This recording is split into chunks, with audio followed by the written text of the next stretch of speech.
ఈ మధ్యలో జరిగిన ఈ సంఘటన పసిపిల్లలు మరియు అతను అవగాహన లేకనో అతని కుటుంబ సమస్యలు తెలియదు మనకు. ఆ పిల్లల ముందు నూరేళ్లను తన గొంతుతో తన చేయితో ఈ విధంగా ఆత్మహత్య చేయించి వాళ్ళని పసికందులను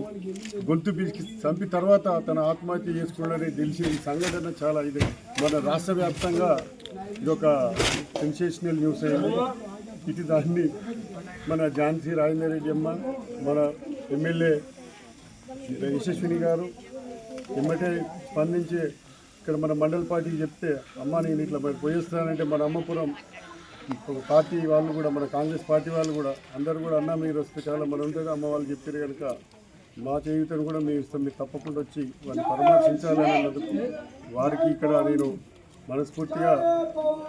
ధన్యవాదాలు తెలుపుతున్నా. అదేవిధంగా ఇలాంటి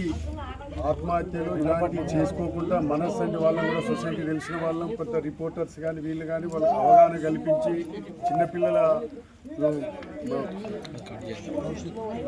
చిన్నపిల్లలను ఇట్లా తనకు తానే తన పిల్లలను తానే తిన్నట్టు వాళ్ళు ఇక్కడ ఇలాంటివి చేస్తున్నారు కనుక కొంతమంది తాగుడుకు అలవాటయ్యో లేకపోతే ఆర్థికంగానో లేదా గంజాలకు అలవాటయ్యో చాలా మంది ఇట్లా చేస్తున్నారు. ఇలాంటివి జరగకుండా ఉండాలంటే మనలాంటి వాళ్ళు సొసైటీలో కొంత అవగాహన కల్పించి చిన్నపిల్లలను కూడా తన